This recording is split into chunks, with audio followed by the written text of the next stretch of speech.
Hello, good morning or good evening, depending on where you're joining us from today. I'm Meghan Wood, Director of Recruitment and Admissions in the University of Buffalo School of Management, and we are glad that you've joined us today for the Q&A session with University of Buffalo MS and Management Information Systems Faculty Director, Professor Kevin Cleary. Today's session will be recorded. We encourage all of you to ask questions, post them into the chat, and we'll either respond to them during the session or at the end if we have some time for additional Q&A.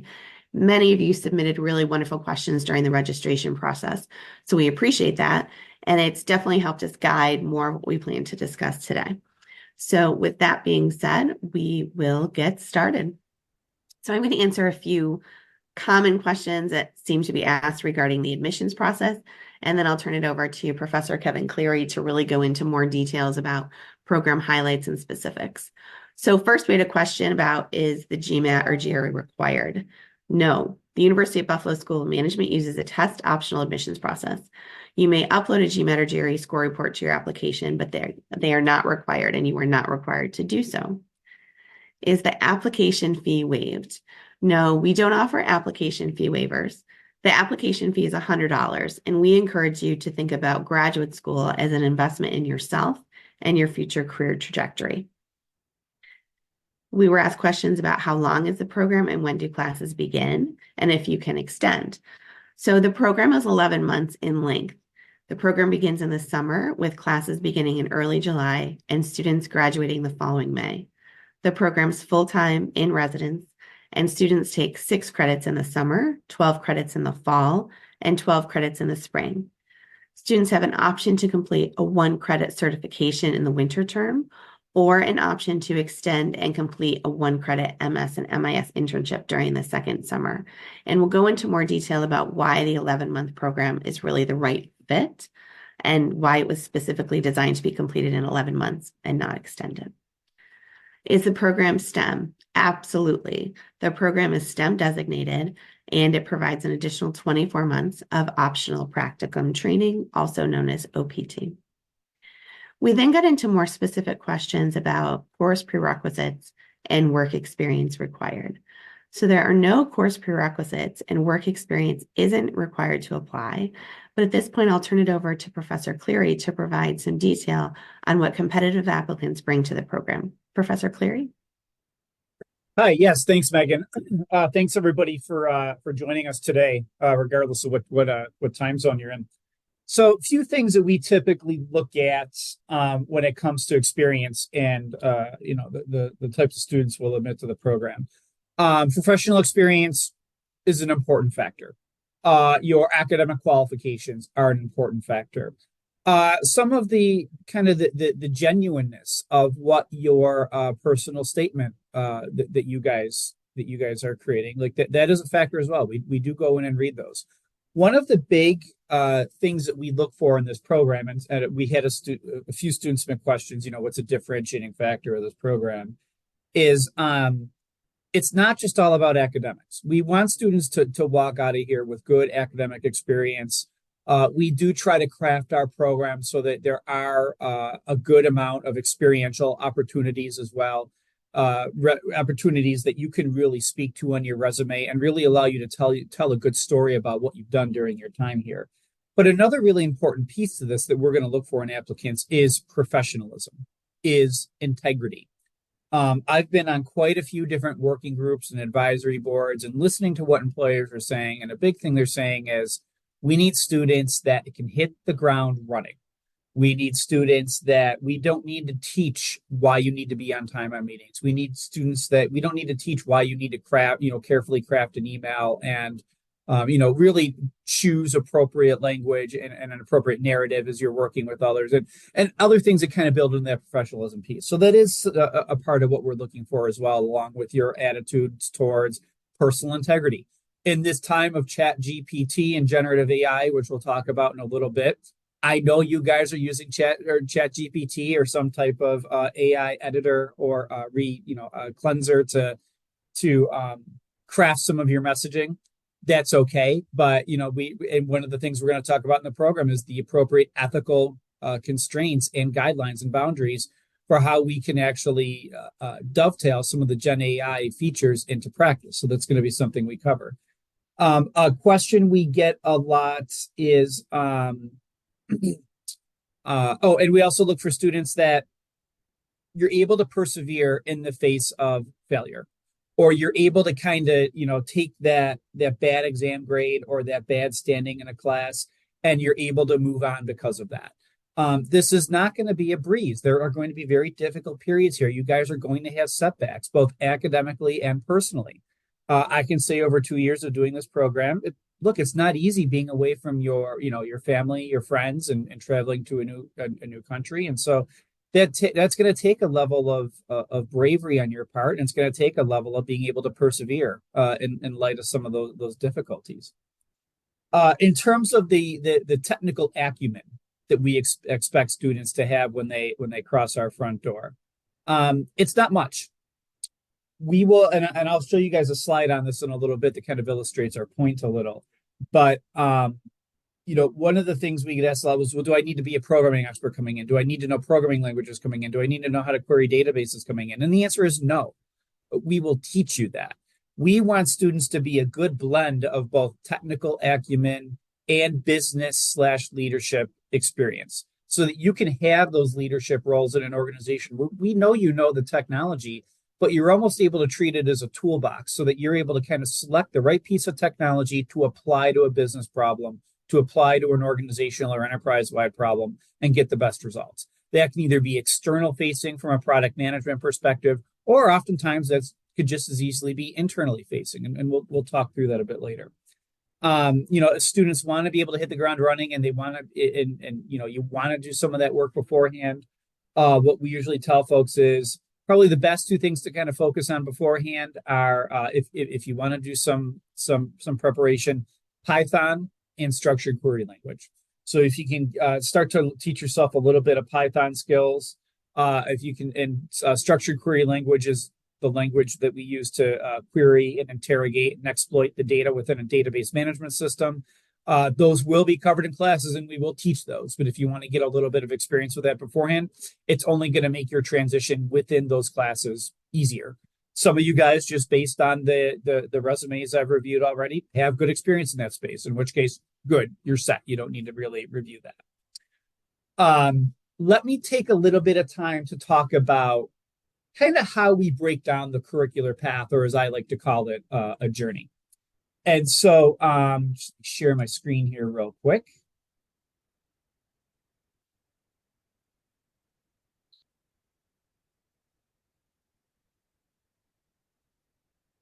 So what we do first, to kind of lay out what the semester is going to look like. You'll start here in the summer. You will have 2 core classes in the summer, and now sometimes we kind of shift around and change which core is offered when, but this is more or less going to be the progression here. So we will be offering 2 classes over the summer as well. We typically will assign a few boot camps to kind of reinforce that professionalism piece. In the past, we've also done a boot camp in statistics. We do a boot camp in academic integrity. So there's a few kind of asynchronous, kind of lightweight boot camps, just to make sure we kind of level set so that everybody has a common baseline once we start getting into more of our class structure.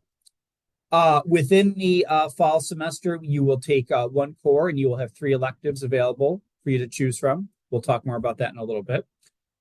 Within the winter intersession, which is kind of where we fall right now, that's usually when we suggest to students, well, if you're going to go the certification path, that's when we suggest you complete your certification.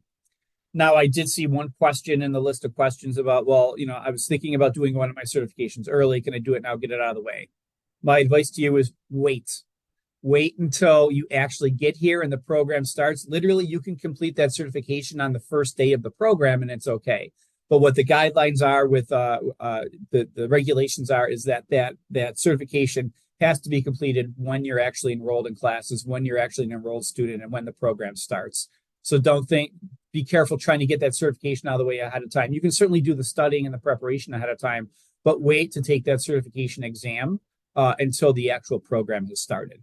But when we actually solicit the credit for it, when we actually do the verification, is during the winter term. Again, we can talk more about that later in our actual physical orientation in person. Then we pick up spring semester, again, 4 classes. One of those is going to be a core. The other 3 are going to be electives.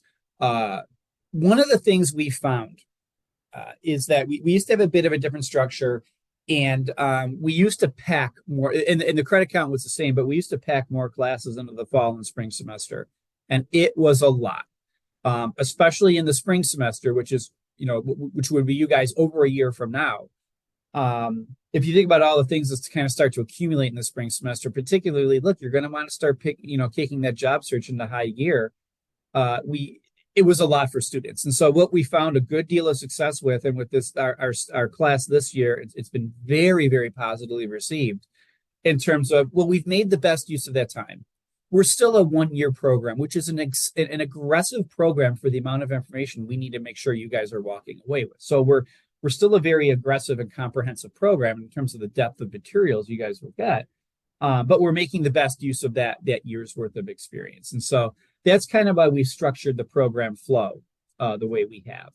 And and we'll explain this more in terms of what option might make the most sense for you, given your years of experience, given the different CPT and OPT implications, in terms of if you choose either this winter 2024 certification or the summer of, and actually for you guys, this would be a year ahead. So it'd be 2025, summer of 2025 orientation.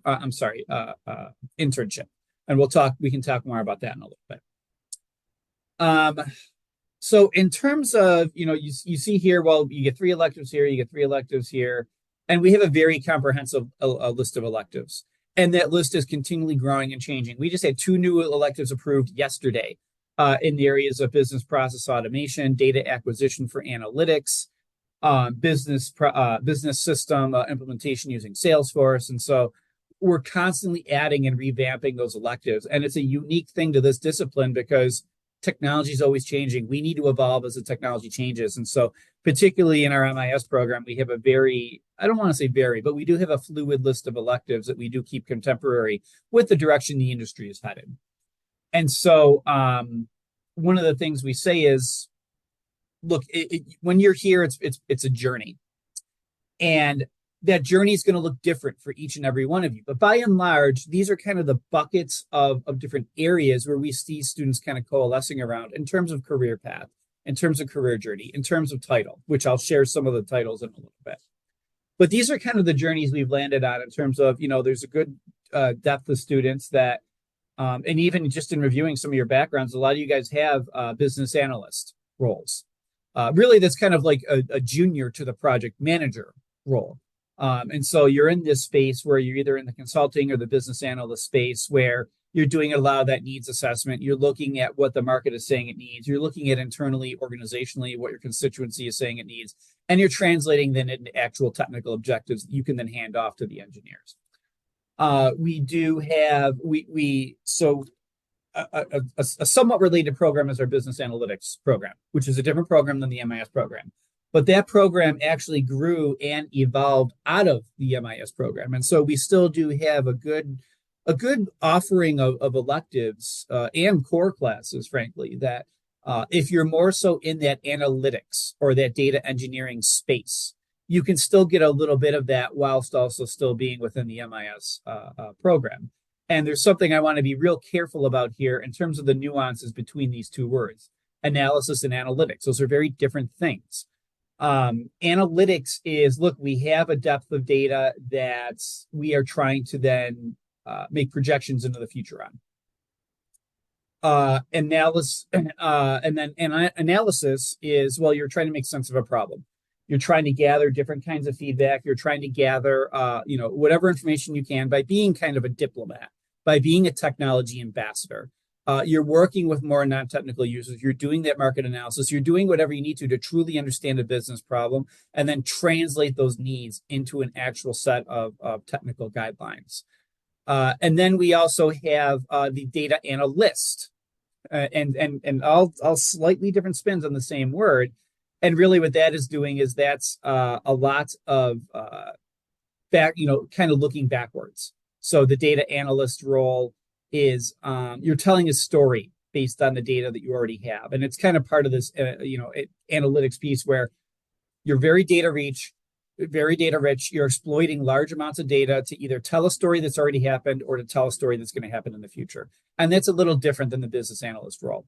This is all a mismatched jumble of different titles. And honestly, I've seen some position descriptions that they read as product manager, but really what they are is a business analyst and vice versa. And what I always tell students is it's important to actually know what the roles are.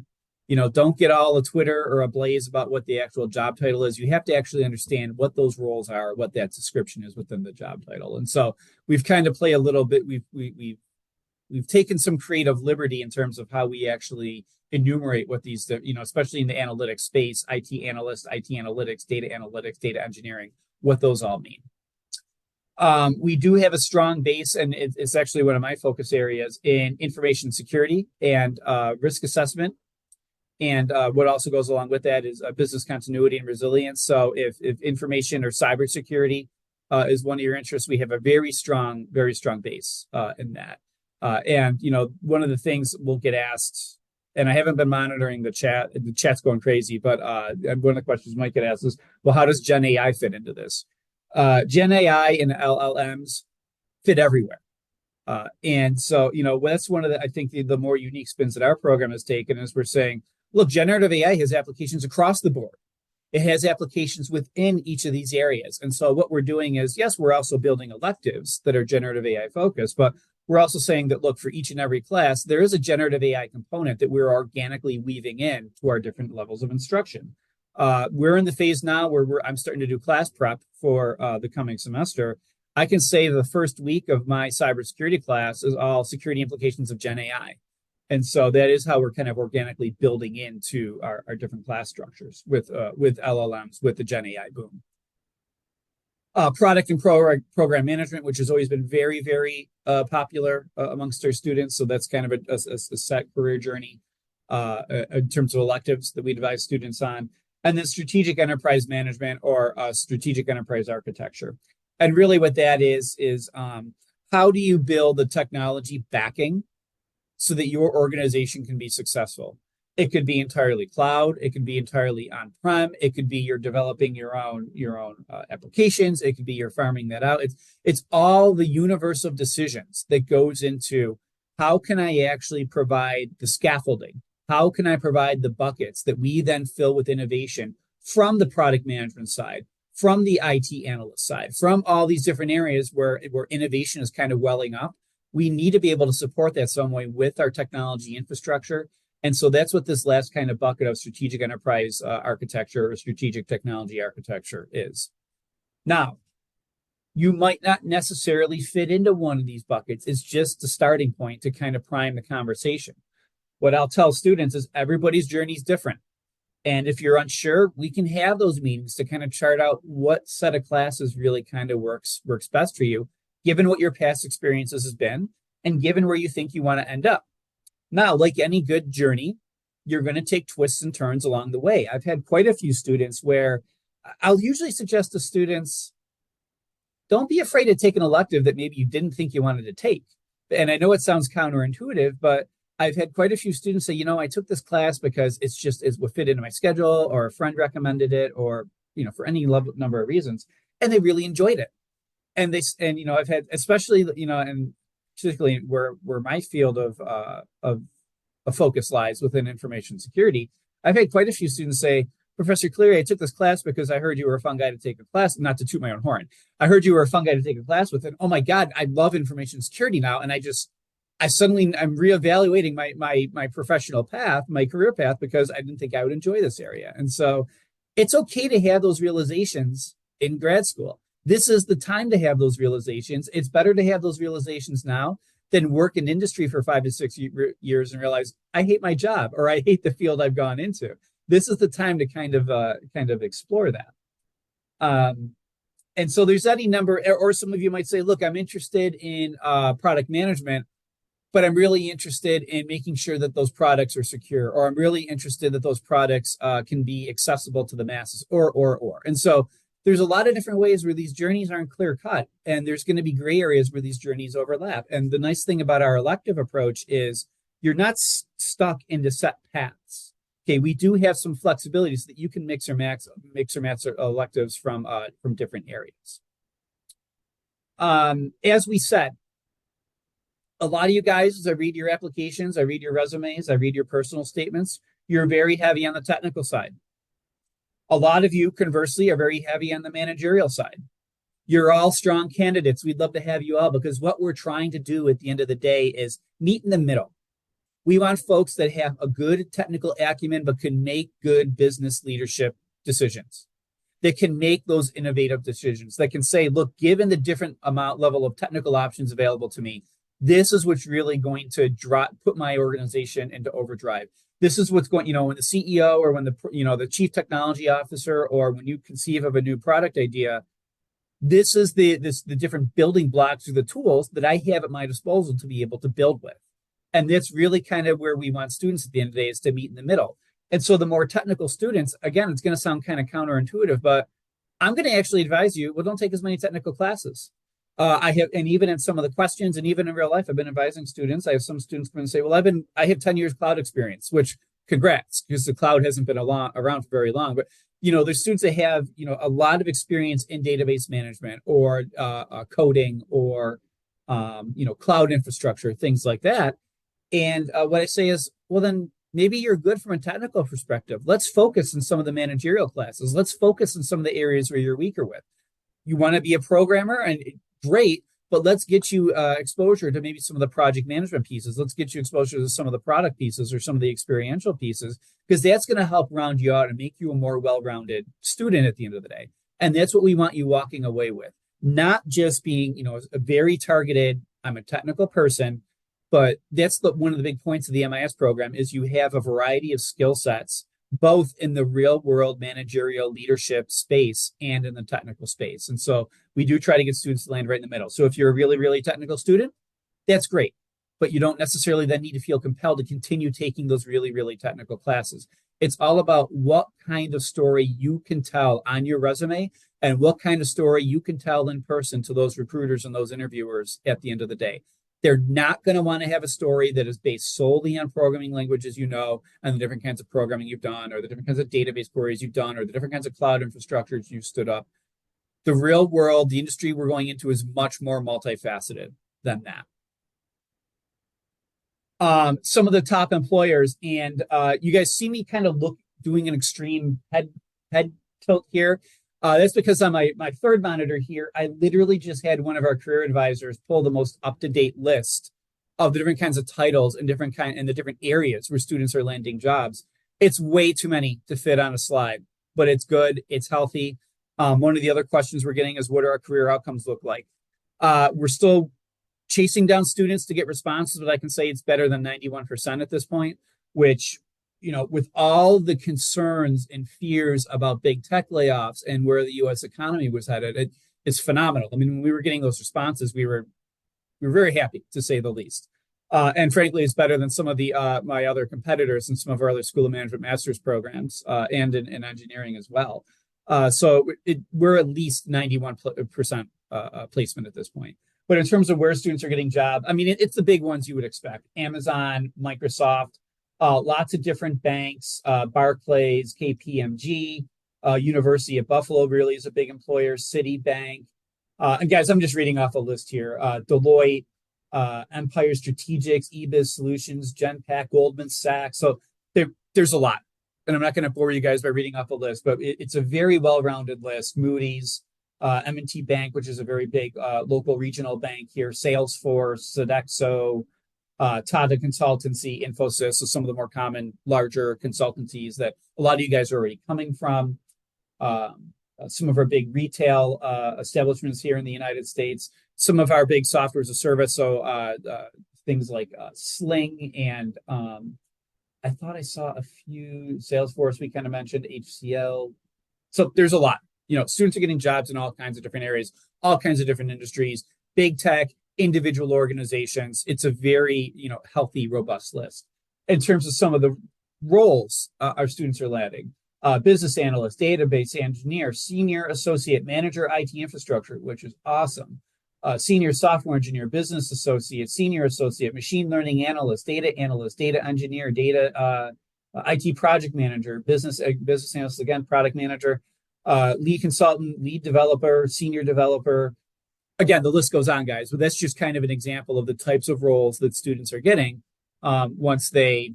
And I'm always sad to see. It's come graduation, it's always a hodgepodge of emotions because I'm always really sad to see students go. But I know that you guys are moving on to bigger and better things.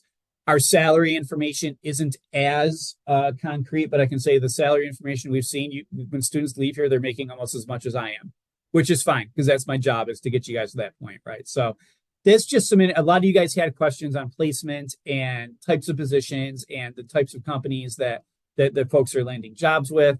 So that's just kind of where we lie.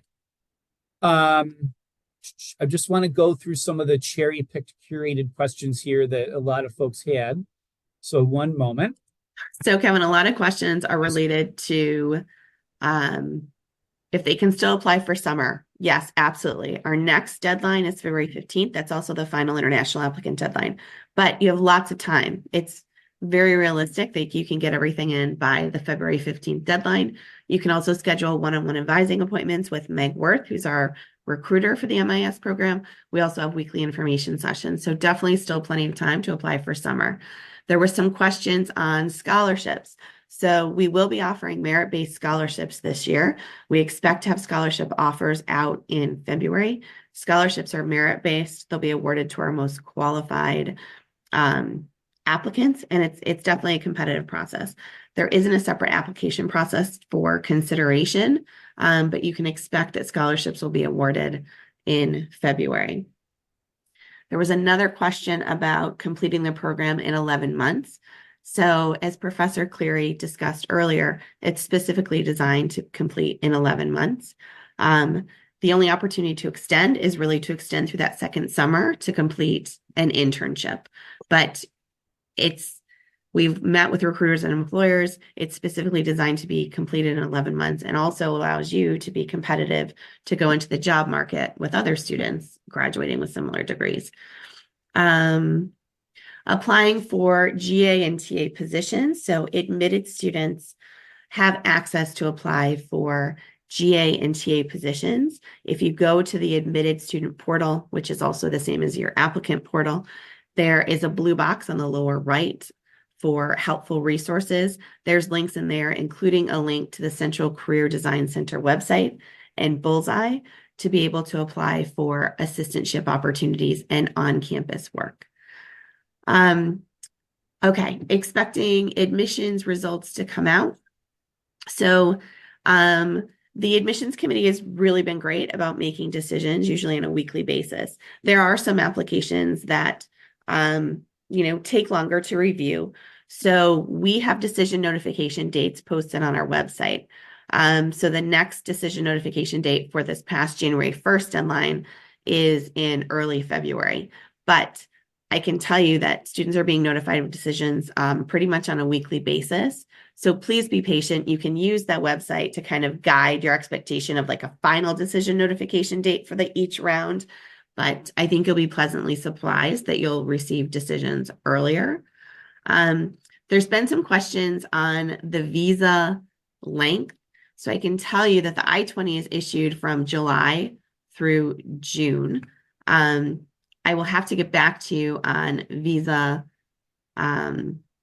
length. It's pretty completely standardized and it depends on the visa officer. So we'll try and get more information to send an email follow-up on visa deadlines, or I'm sorry, visa length. I just confirmed that with the Office of International Admission. So it's depending on the visa officer and what the embassy is doing. So it's not completely standardized, but I'll try and get you some more detail to send out. Let me see.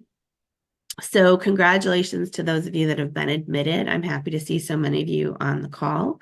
The deposit deadline that's noted in your letter, we can be a little bit flexible with that. I will encourage you to expedite securing your I-20 materials. Your I-20 materials are required for us to provide the UB person number so that you can then make your deposit. That UB person number is required to pay your deposit. Additionally, once we receive and verify your I-20 materials, it takes at least 4 weeks for your I-20 to be issued. So we want to make sure that you have your I-20 in plenty of time to secure your visa because admitted students must arrive on campus by July 6th. So please do yourself a favor and work as quickly as possible to expedite your I-20 materials. We can definitely work with you to extend the deposit deadline by, 2 to 3 weeks if necessary, but it's in your best interest to secure your I-20 materials as soon as possible. Question, if I completed undergrad education in English language, do I need to submit English proficiency proof? So there's English language proficiency waiver criteria on our website. I know that many of you have secured undergraduate education in English. There are certain countries that the university will waive for and certain countries they won't. I can tell you, I can see a lot of Indian names on this chat. Indian students must provide ELP. We accept the TOEFL, IELTS, Duolingo, Pearson Test of English, Cambridge Test of English, plenty of options. So you can look on the website for those minimum criteria, but there's still, again, plenty of time to take that exam to submit your application by February 15th. Process to extend the deposit deadline, just feel free. You can send myself an email. I'll put the email in the chat, or also our general office email, which is going to end up to me anyway, to extend the deadline. But again, I don't want you to get caught up. If you have a deposit deadline of February 15th, there's still time. We can work with you to extend that to March 1st or a little bit later if necessary. I think I covered most items in the chat. How to apply for jobs, extending the deadline, that there's still plenty of time to apply. Definitely want to encourage you. This is a really great opportunity to ask program-specific questions of Professor Cleary. So if you have more administrative questions, reach out to me offline. I really want to dedicate this time so you guys can really learn more about program specifics. Okay. Thanks, Megan. So, I have a few program-specific questions that have come to me in direct messages in the Zoom chat here. One question is, what are the actual core classes? And I'll answer that the way it exists today. What we are actually doing is we're still waiting on final state approvals for this, but we are actually moving to a flex core model, which again is designed to give you guys more flexibility. But what I can say is the courses they exist today are our systems analysis and design class. So again, it's one of those core seminal classes for that business analyst role. Being the great technology diplomat, the great technology translator. We have a core in our database management systems. We have a core that is statistics and predictive analytics. And we have a core that is technology and innovation management. So how do you identify essentially what Gartner will define as your projects that either run, grow, or transform the organization? Then how do you deliver that innovation throughout the organization? And there's a lot of things that kind of come with that. So those are the four cores. We might move to a flex core model, which will give you guys, which would introduce a few more classes that today are electives, but it kind of then gives you the option. And stay tuned for that because we think that's going to be passed soon, but we can't say for certain yet. But there's definitely those four classes that you guys that are requirements, and then the additional 6 electives. I had a question on what are some of the common certifications that students will earn. There's a lot. I will go through and, upon request, I will go through and vet certifications if students request it. Right now, our certification catalog is at about between 50 and 60 different certifications. And just to kind of rattle off a few, we have certifications in project management, both Scrum, traditional, certified PMO. We have a lot of a lot of Salesforce certifications, a lot of AWS and cloud level certifications, conversely, Microsoft Azure certifications, a lot of data visualization certifications, particularly in Power BI, Tableau, a lot of different kind of analytics certifications, certified analytics professional, SaaS data science, a lot of different SaaS certifications. in the area of information and cybersecurity. So all the ISACA certifications, Certified Information Security Auditor, Certified in Risk, the CISSP, which is a certification I have, CompTIA Security Plus, which many of my students get, at least in the InfoSec space, cloud certification, cloud privacy, in the strategic enterprise architecture space, a few different Cisco certifications, ServiceNow, TOGAF 1 and 2. And then in the IT service delivery area, we have a lot of the different ITIL certifications and a few product level certifications as well. We do need to review these for a certain amount of rigor. Some certifications that have passed through, which in my opinion might be a little too easy, but we are continually reviewing those. And, frequently you guys will ask for a certification and I'll say, no, I'm sorry, it's not rigorous enough. There's certain constraints I need to make sure we're meeting so that this can pass the sniff test of counting for 1 credit, because this is something that's going to be credit bearing. Oftentimes look at the question, well, should I go the certification route or the internship route? That's a conversation we need to have one-on-one, because there's a lot of things that go into that. Additionally, our Career Resource Center, which is a big competitive advantage that our institution has. The School of Management has its own Career Resource Center. The MIS program has its own dedicated career resource advisor. But, there's going to be some things that go into that in terms of, well, the OPT, CPT implications for one. But, a lot of students are already coming to the table with a few years of experience. And so the certification might not necessarily be worth it in your case. But that's a conversation that we can have. I'm sorry, a conversation that we can have. And I'm just kind of going through the comments here. Professor Cleary, it looks like there's a specific question about a student that's done CRTP and currently pursuing OSWE. Will that be beneficial in getting jobs? I need to research those certifications.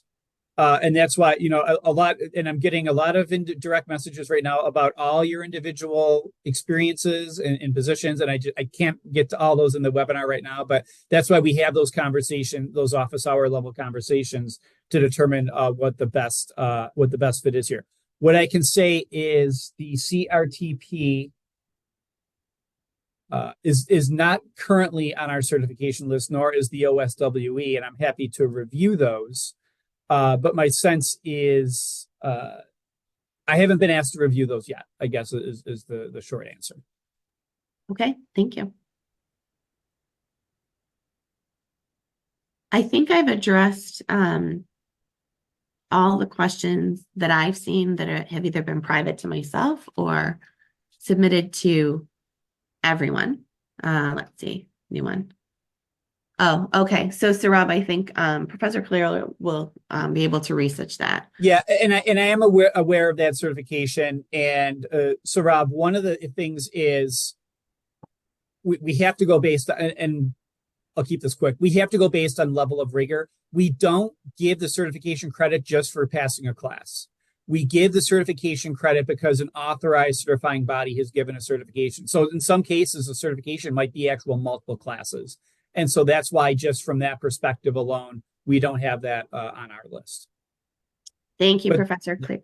Oh, I'm sorry. Professor Cleary also referenced the Career Resource Center. We also call it the CRC.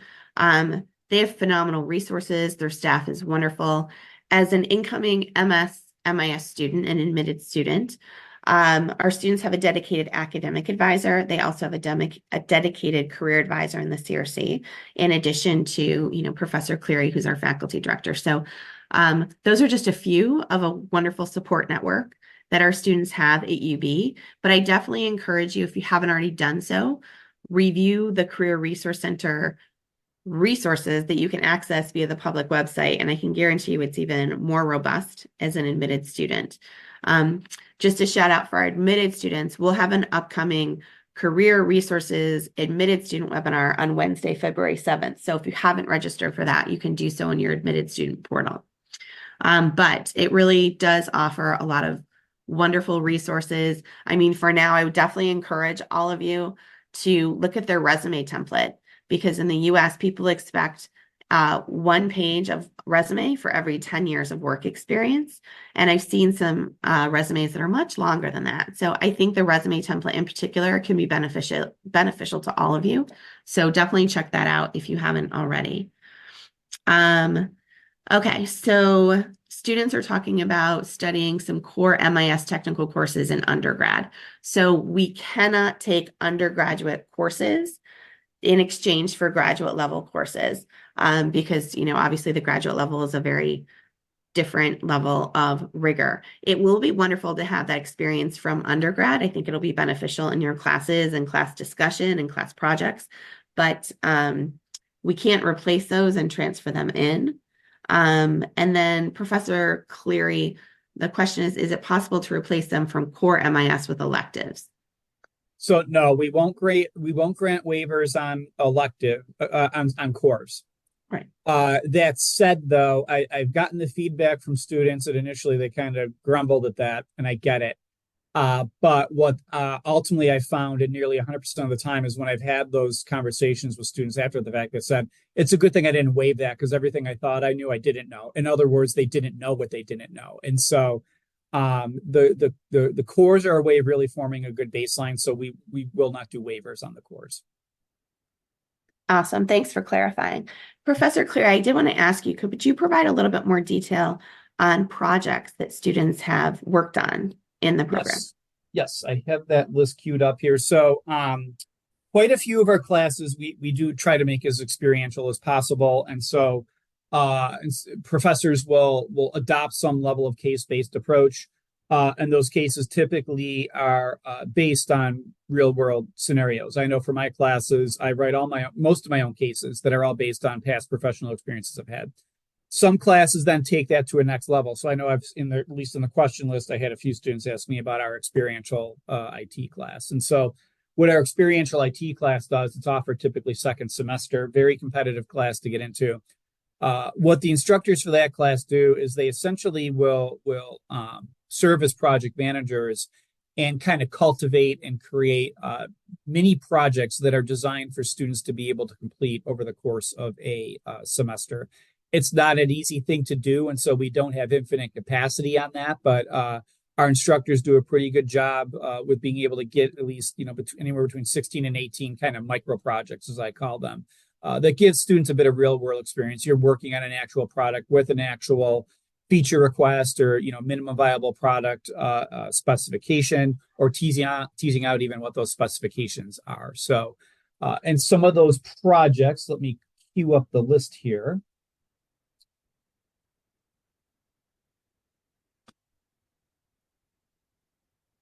Here we go. So some of those projects include, and I just have the kind of the broad category here, creating different kinds of counseling tools and applications, specific projects targeting kind of social impact on underserved communities, projects in the real estate space, projects in the Gen AI space, either doing some kind of language translation or other technology integration, projects in the food as medicine space, Salesforce implementation, projects involving the water authority and water quality, artificial intelligence as it's applied to law, health and wellness, gamification of different facets of surveys, developing different platforms for test prep, again, more health and wellness, being able to do some level of market expansion with an existing product that needs to have expanded features, utilizing near field communications and some other technologies for some innovative ideas that are going on. And so,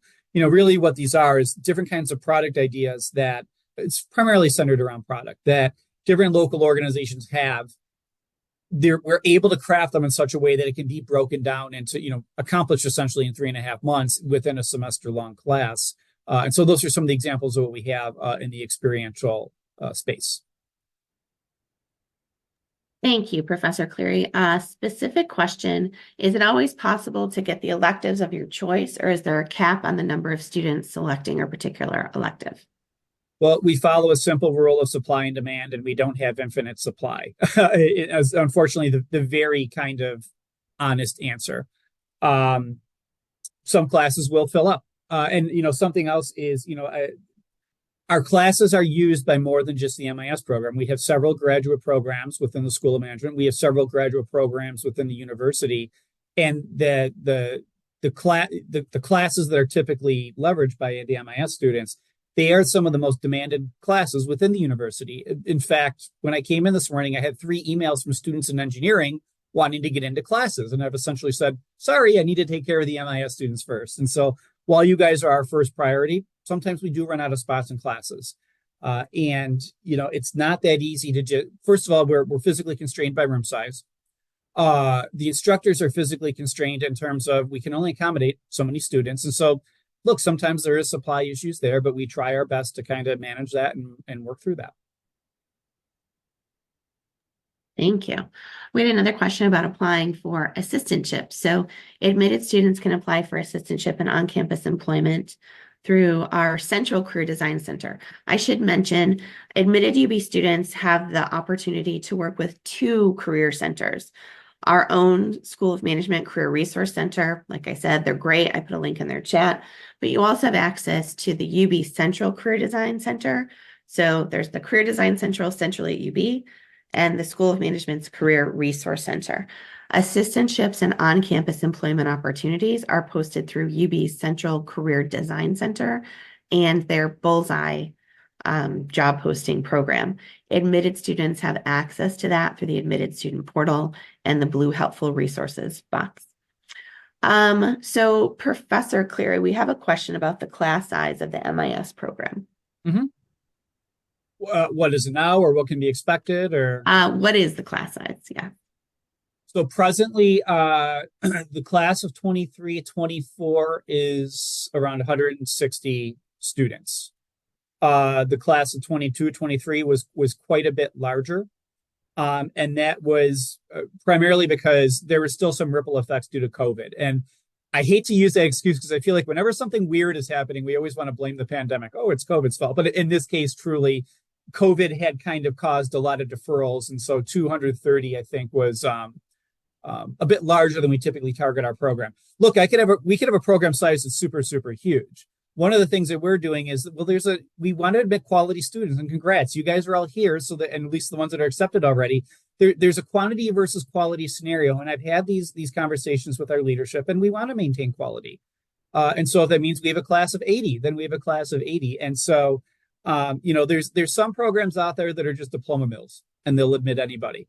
That's not our program. And that having the University of Buffalo name incurs, there's quality associated with that brand, and we're looking to maintain that brand. But to answer the actual question, Megan, we're around 160 now. If we're projecting into what next year is going to look like, I'd say we're going to be between 160 and probably 180, somewhere in that ballpark. Thank you, Professor Cleary. And again, to go back to the placement stats that Professor Cleary provided, they're pretty impressive with that number of students. But again, it's also a reason why the program is designed to be 11 months. So there's a lot of thought that goes into everything that goes into this program, into the coursework. So, please be rest assured we're doing the right things for our students. I see a question here about the electives of your choice. I mean, you're free to choose whatever elective you want. That's why it's an elective. And I will, it will provide you resources, or I can help have that conversation to guide you to the right elective. Sometimes electives fill up, and I want to be very honest with that. There's literally not a program out there, though, that can't say, well, our classes fill up, right? And so we do our best to either, especially in the fall semester, I will ask you guys, what classes did you want that you weren't able to get? And assuming there's enough number there, we'll then offer those classes in the spring. We've done that for 2 classes this year where students couldn't get into it in the fall. We just then had the class in the spring. And so we will work with you guys as best as possible to make sure you're able to get the classes you get. Is it going to be a complete success story? Potentially not, but you will get mostly the classes you want to get. Thanks, Professor Cleary. We had some questions on tuition and fees and billing payments. So I want to make sure we cover that before we end today. So you can find a breakdown of tuition and fees on the program website. We obviously list residents and non-residents. So current New York State resident tuition and fees are estimated at $19,500. Non-resident tuition and fees are estimated at $36,400. Admitted international applicants also must provide financial documentation totaling $61,600. to cover estimated living expenses. So please be sure as you're submitting your I-20 materials, you're reviewing that financial form, which you can find on our program website, and also providing acceptable financial supporting documentation, which is also listed on the financial form. The acceptable forms will accept. The program, we're constantly lauded for our return on investment and the placement of our students. Like I said, we do offer scholarships to our most merit-based applicants, to our most qualified applicants. Scholarships are merit-based. We expect to have those decisions out in February. But you can also review loan and funding opportunities on the Funding Your Degree webpage. So we definitely have a few more minutes for questions. There's been a lot of great questions today. Meg, So, there's one here that's standing okay. out to me that I want to answer, and it was a submitted question. How is the MIS program different than the CS program? I'm formerly a computer engineer. I've gone through UV's computer engineering program. And I can say that if you want to be a better programmer and what you want to do is programming, then computer science might be more up your alley. If you want to be more multifaceted than that, if you're already a good or decent programmer, but you want to have, again, that intersection of different skills, then MIS is more appropriate. What I said once to one of the CS folks was, well, the MIS folks typically end up managing the CS folks. We typically end up, in the leadership roles that ultimately are helping to kind of drive. And I've managed, programmers myself. The MIS program is designed so that you're in those leadership, you're in your managerial roles, helping to kind of steer and corral what the different programmatic efforts are. And frankly, we have a lot of computer science folks. There's that demand from other areas of the university. We have a lot of computer science folks that actually want to then come over and take our classes. So I hope that answers that question. Thank you, Professor Cleary. The amount of the scholarship is really going to depend on the competitiveness of the applicant. There is not a separate application process for scholarships. So you don't need to apply. Our scholarship committee will review applications and award scholarships that way. We had a question, can an MBA graduate complete the degree is equally eligible to apply? Okay, so our MBA program offers 9 concentrations, including an information assurance concentration, an e-business concentration. So those electives are similar to what a student might be taking in MIS. An MS program, an MS and MIS specifically, is focused on the career journeys and the courses that Professor Cleary mentioned. So MBA, MS degrees are separate. We've had a few students that might complete one and then apply for the other, but really prioritize, talk to some other peers about what degree might be right for you. Also, feel free to talk to our staff. We can help guide you as well. Megan, Rachel, great to see you. Thanks for putting a comment in the chat. Megan, I think Rachel's question here is about the 4+1 program, so maybe we can take that offline for Rachel. Yes, Rachel, feel free to email me. I'll put my thing in the chat, and we can talk about that offline. And then Parth is asking, we can vouch for tech-related jobs like data analytics, data cloud engineering as per our... Parth, I think I'm understanding your question correctly, and that answer is yes. But some of the things you threw there are directly come from our list of the some of the jobs that students are reporting they're getting. So yes, I think that answers yes. And guys, I know we're coming up on time, which really frustrates me because there's so many good questions here. I think I've been able to get to all of them, but Megan just posted her email. Let me post mine as well here. And certainly feel free to follow up with anything that comes to you after this or anything we just didn't quite get to. Happy to have that conversation. As you can imagine, I get a lot of questions. So if I'm using as few words as possible to answer your question, don't take it personally. It's just a lot of you guys have really good questions, and I want to make sure I get to each of you. Okay. And again, I just want to mention, so this is one opportunity to connect with Professor Cleary, but additional program information, we offer information sessions multiple times a week. We have one-on-one advising appointments with Meg Worth, who's our graduate admissions recruiter for this program. I'm always happy to respond. I get a lot of questions via email, so please feel free to email me as well. But we'll have additional upcoming sessions that you'll be able to register for. So you'll get them through our monthly newsletter. You can check on our website as well and our events calendar. But before we end, I just want to say thank you so much. These were a lot of wonderful questions submitted at registration and really great questions submitted during the chat today. We did record this session, so within a week, I will be emailing everyone with a link to the recording. So if somebody had to drop off or you joined late, you'll be able to watch the full recording in about 1 week's time. Again, thank you for your interest today in our MS and Management Information Systems program. Congratulations to those that have joined us that are admitted. We cannot wait to see you in July. And we hope anybody else who's in the process or considering it gets everything in by the February 15th deadline. That's our next deadline and our final international applicant deadline. With that, I'm going to turn it over to Professor Cleary and he can close us out. Yeah. Look, I hope to see all you guys in the summer, I think is the best way I can put it. You guys definitely are coming to the table with a huge breadth of experience. I'm enjoying going through reviewing all your materials. Like I said, not everybody's going to make it. This is a competitive program. This is a high quality program. But I do wish everybody the best of luck, and please, definitely reach out to me with questions. And I really do hope to see some of you guys in person this summer when the weather's actually nice and warm and hospitable in Buffalo.